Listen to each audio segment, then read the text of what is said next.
আসসালামু আলাইকুম প্রিয় ভিউয়ার্স, আশা করছি সকলেই ভালো আছেন। দেখুন, ব্যবসার কিন্তু আসলে অভাব নেই বর্তমান যুগে।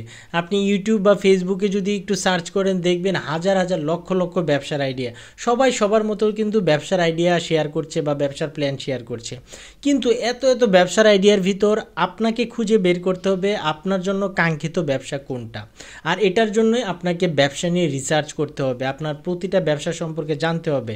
যে ব্যবসাগুলো আপনি করতে চাচ্ছেন সেই ব্যবসাগুলো একটা লিস্ট ডাউন করুন। লিস্ট ডাউন করে আপনি প্রতিটা ব্যবসা সম্পর্কে জানুন। আগে আগে জানতে হবে আপনাকে। আপনি ঘুরে ঘুরে দেখুন কোন ব্যবসাটা আপনার জন্য পারফেক্ট, তবেই কিন্তু আপনি ব্যবসা করে সামনের দিকে এগিয়ে যেতে পারবেন। আজকে আমি এমন 5টি মেশিন আপনাদের সাথে পরিচয় করে দেব বা মেশিন আপনাদেরকে দেখাবো। এই মেশিনগুলো নিয়ে যদি আপনি 2025 সালে ব্যবসা করার একটা প্ল্যান করে থাকেন, তাহলে একটা ভালো প্রফিট জেনারেট করা সম্ভব। তাই একটু কষ্ট করে পুরো ভিডিওটি দেখবেন। আশা করছি একটু হলেও আপনার উপকার হবে বা একটা বিজনেস প্ল্যান আপনি এখান থেকে নিয়ে যেতে পারবেন।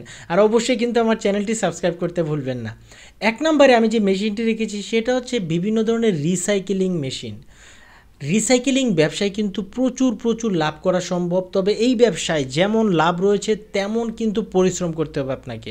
আপনি যদি ঢাকার কামরাঙ্গীরচরে বা সোয়ারিঘাট এলাকায় যান, দেখবেন প্রচুর রিসাইকেলিং ফ্যাক্টরি রয়েছে। ব্যবসা শুরু করার আগে আপনি সেখানে যান, দেখুন তাদের কাছে কাজের প্রসেসটা কী, তারা কিভাবে কাজ করছে, কি কি মেশিনের প্রয়োজন হচ্ছে, তারা কাদের কাছে বিক্রি করছে, সেটা যদি আপনি একবার জানতে পারেন, বাস কাজ হয়ে গেছে। আপনি এইসব জায়গাগুলো গিয়ে দেখুন বা যাচাই বাছাই করুন, সব কিছু নিয়ে চিন্তাভাবনা করে তারপরে কিন্তু আপনি যে ব্যবসা করেন না কেন ওই ব্যবসায় কিন্তু আপনি সামনের দিকে এগিয়ে যেতে পারবেন। আর প্লাস্টিক রিসাইকেলিং ব্যবসায় লাভ যেমন রয়েছে, আমি বারবারই বলছি, আপনাকে কিন্তু একদম লো লেভেলে গিয়ে কাজ করতে হবে, একদম মাঠ পর্যায়ে গিয়ে কাজ করতে হবে। কারণ আপনাকে যে প্লাস্টিকগুলো রয়েছে, যে ভাঙাড়িগুলো রয়েছে, এগুলো কিন্তু আপনাকে সংগ্রহ করতে হবে। তারপর হচ্ছে আপনাকে এইগুলো মেশিনে দিয়ে গুঁড়া করে বিভিন্ন প্লাস্টিক কোম্পানির কাছে কিন্তু বিক্রি করতে হবে যদি প্লাস্টিক নিয়ে কাজ করেন। আর আপনি যদি একবার পরিচিতি পেয়ে যান বা আপনি যদি একবার কমিউনিকেশন বা কানেকশন তৈরি করে ফেলেন, তারপর আপনাকে আর পেছন ফিরে তাকাতে হবে না। 2 নাম্বার হচ্ছে মিনি পেট্রোল পাম্প। দেখুন, মিনি পেট্রোল পাম্প হচ্ছে এই ব্যবসাটা বর্তমানের একটি ট্রেন্ডি ব্যবসা বা ভাইরাল একটা ব্যবসা বলতে পারেন। ছোট শহরগুলোতে বা উপজেলা শহরগুলোতে পেট্রোলের চাহিদা কিন্তু থাকে, সারা বাংলাদেশে পেট্রোলের চাহিদা রয়েছে, কিন্তু সেসব জায়গায় দেখবেন বড় কোনো পেট্রোল পাম্প নেই। সেসব জায়গায় কিন্তু আপনি একটা মিনি পেট্রোল পাম্প স্থাপন করে মোটামুটি একটা ভালো টাকা কিন্তু আয় করতে পারেন। আর ঢাকার নবাবপুরে কিন্তু অনেক দোকান রয়েছে মিনি পেট্রোল পাম্প, যারা হচ্ছে চায়না থেকে ইম্পোর্ট করে নিয়ে আসে, তাদের সাথে যোগাযোগ করে আপনি কিন্তু এই মিনি পেট্রোল পাম্পটা সংগ্রহ করে আপনার জেলা বা ছোট জায়গায় যেখানে হচ্ছে চাহিদা রয়েছে, আপনি সেসব জায়গায় কিন্তু এটা স্থাপন করতে পারেন। 3 নম্বরে যে মেশিনটার কথা আমি বলবো সেটা হচ্ছে লাইভ বেকারি। বর্তমান সময়ে তুমুল ভাইরাল একটি ব্যবসা হচ্ছে লাইভ বেকারির ব্যবসা, শুধুমাত্র ঢাকা শহরের অলিতে গলিতে যেখানে যাবেন দেখবেন লাইভ বেকারি। এই ব্যবসাটারা রাখে নাই, এখন এই ব্যবসাটা সম্পর্কে নাকি কোর্সও করাচ্ছে, বিভিন্ন ধরনের কোর্সও অফার করছে মানুষ, এত পরিমাণ ভাইরাল হয়েছে এই ব্যবসাটা। তবে ঢাকার বাইরে কিন্তু এই ব্যবসাটা নাই বললেই চলে। তাই আপনার হাত কিন্তু বা আপনার পথ কিন্তু অনেকটা এখনও খোলা রয়েছে। মাত্র হচ্ছে আপনার 2 থেকে 3টা মেশিন এবং 4 থেকে 5 লক্ষ টাকা হলেই কিন্তু আপনি এই ব্যবসাটা অনায়াসেই আপনার জেলা শহর, বড় জেলা শহর বা ছোট উপজেলা শহর, যে কোনো জায়গায় কিন্তু আপনি ব্যবসাটা শুরু করতে পারবেন। প্রচুর প্রচুর প্রফিট করা সম্ভব এখন পর্যন্ত। লাইভ বেকারি নিয়ে পুরো একটা ভিডিও রয়েছে, কিভাবে ব্যবসাটা শুরু করবেন, আমি উপরে আই বাটনে দিয়ে দিব, আপনারা চাইলে সেই ভিডিওটা দেখে নিতে পারেন। 4 নম্বরে যে মেশিনটা আমি রেখেছি সেটা হচ্ছে তার কাটা এবং রিং তৈরি করার ব্যবসা।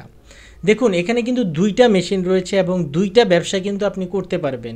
কারণ এই 2টা ব্যবসা আমি একসাথে রেখেছি, কারণটা হচ্ছে এখানে 2টা জিনিস তৈরি করা তার কাটা এবং রিং তৈরি করার র মেটেরিয়াল মূলত একই। তাই এই ব্যবসাটা হচ্ছে আপনি, আর এই মেশিনগুলো কিন্তু এত বড় জায়গা লাগবে না সেট আপ করতে। আপনি হচ্ছে 1000 স্কোয়ার ফিট জায়গার ভিতর আপনি আপনার বাসা বা গোডাউন যেখানে বলেন না কেন মেশিনটা স্থাপন করতে পারবেন। স্থাপন করে কিন্তু এই ব্যবসাটা শুরু করতে পারবেন। আর এই 2টা ব্যবসা করতে বা 2টা মেশিন নিতে কিন্তু আপনার খুব বেশি টাকা লাগবে না, 2 থেকে 2.5 লক্ষ টাকা হলেই আপনি পুরো সেট আপটা নিয়ে একটা ব্যবসা শুরু করতে পারবেন। তার কাটার কিন্তু প্রচুর প্রচুর ডিমান্ড রয়েছে। আর হচ্ছে যে এই রিং তৈরির ব্যবসা কিন্তু আমাদের বাংলাদেশে একদম নতুন। আগে কিন্তু মানুষ এই রিং কিন্তু নিজে বানাতো, এখন কিন্তু কিনতেও পাওয়া যায়। 5 নম্বরে আমি যে মেশিনটি রেখেছি বা হচ্ছে আপনারা যে মেশিনটি দেখতে পাচ্ছেন, এই মেশিনটি মোটামুটি একটু নতুন বললেই চলে, তবে বছরখানিক কিন্তু হয়ে গিয়েছে। অনেকে ব্যবসাটি সম্পর্কে জানে না বা এই মেশিনটি সম্পর্কে জানে না। এই এই একটি মেশিন দিয়ে আপনি হচ্ছে 3টি প্রোডাক্ট তৈরি করতে পারবেন বা 3টি ব্যবসা করতে পারবেন। আপনি এই ধরনের স্কাইবার তৈরি করতে পারবেন, আপনি হচ্ছে এই ধরনের ওয়ান টাইম প্লেট তৈরি করতে পারবেন, আপনি হচ্ছে এই ধরনের বিভিন্ন ধরনের রাবারের স্যান্ডেল কিন্তু তৈরি করতে পারবেন। মানে একটি মেশিন দিয়ে 3টি প্রোডাক্টের ব্যবসা করতে পারবেন। আর মাত্র হচ্ছে আপনার 90,000 থেকে 1,00,000 টাকা হলে আপনি কিন্তু এই মেশিনটা সংগ্রহ করতে পারবেন। প্রচুর প্রচুর চাহিদা রয়েছে, 3টা প্রোডাক্টেরই কিন্তু প্রচুর চাহিদা রয়েছে। তবে হচ্ছে মেশিনটি কেনার আগে বা ব্যবসাটি শুরু করার আগে অবশ্যই আপনাকে কিছু কাস্টমার খুঁজে বের করতে হবে, কিছু কাস্টমার যারা হচ্ছে পাইকারিতে এই জিনিসগুলো সেল করে। আপনি তো ম্যানুফ্যাকচারার, আপনি তৈরি করবেন, যারা হচ্ছে পাইকারিতে সেল করে আপনি তাদের সাথে কথা বলে কিছু একটা কাস্টমার বা হচ্ছে আপনার একটা কমিউনিকেশন যদি তৈরি করে এই ব্যবসাটা শুরু করতে পারেন, তাহলে হচ্ছে আপনি সেলের অভাব হবে না, প্রচুর সেল করতে পারবেন।